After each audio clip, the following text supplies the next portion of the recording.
Mardi 12 mai, mystère douloureux, aujourd'hui le portement de la croix.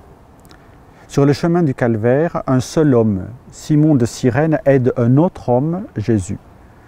Au début, c'est par devoir, car cela lui est imposé par les soldats romains qui voyaient le condamné ployé sous le poids de la croix. Pour la porter, ils ont choisi Simon à son retour des champs. Il n'a pas vraiment eu le choix ni de chance, car il était harassé par une journée de travail.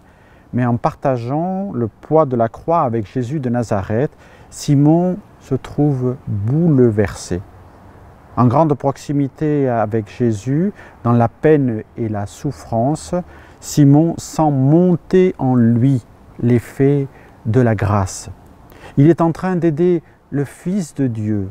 Il ne le savait pas, il s'en rend compte.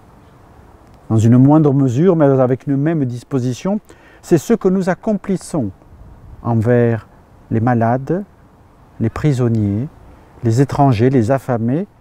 C'est à Jésus lui-même que nous le faisons si nous suivons l'enseignement de Jésus. Avec la foi d'Abraham et de Moïse, tu as vécu parmi ton peuple en Israël. Cœur libéré pour accueillir l'Emmanuel, tu étais prête à croire au Dieu de l'impossible. Bienheureuse toi qui as cru à l'appel de ton Seigneur, tu reçois le Verbe attendu, sa lumière envahit ton cœur. Avec la foi de l'épouse qui jubile, tu fais jaillir le chant nouveau, Magnificat. Élisabeth et son enfant vibrent de joie. Il est venu le temps promis de l'Évangile. Avec la foi d'une mère dans l'épreuve, tu es debout près de ton fils au Golgotha. L'apôtre Jean devient le fils que tu reçois, et comme lui nous te prenons dans nos demeures.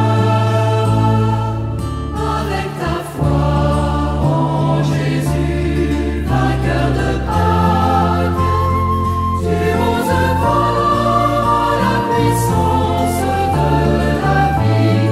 L'Esprit descend sur les disciples réunis. Tu les soutiens par ta prière et par ta flamme. Bienheureuse toi qui as cru à l'appel de ton Seigneur, tu reçois le Verbe attendu, sa lumière envahit ton cœur. L'ami de tous les jours. Avez-vous un crucifix et comment vous comportez-vous à son égard? Quittez-le le moins possible. Mettez-le sur votre table quand vous écrivez, sur vos genoux quand vous travaillez, afin de le regarder de temps en temps, et quand vous vous endormez, laissez-le entre vos mains. Certes, rien n'est plus sanctifiant que la communion fréquente et l'adoration du Saint-Sacrement. Mais on ne peut pas toujours avoir notre Seigneur Jésus-Christ substantiellement présent dans le cœur.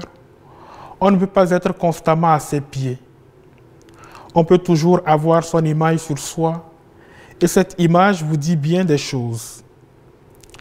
Si le matin, en vous levant, vous baisez votre crucifix avec amour et vous promettez à notre Seigneur Jésus-Christ de porter votre croix tout le long du jour, si pendant votre méditation, vous tenez la croix entre vos mains et vous vous proposez de vous immoler sur l'autel du sacrifice de Jésus-Christ, si, pour réveiller votre ferveur, vous portez de temps en temps la main sur votre crucifix, si vous le serrez fortement dans les moments d'angoisse, de peine, de lutte, de tentation,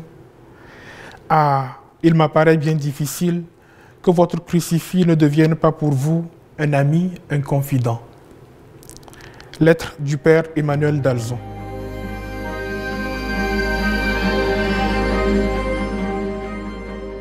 Seigneur, tu portes ta croix comme Isaac portait le bois de son bûcher. Tu nous accompagnes ainsi sur nos chemins d'épreuves et de souffrances. En te contemplant dans tes chutes et tes relèvements, apprends-nous à te suivre dans la confiance, sur nos routes de tentation et de douleur. Amen.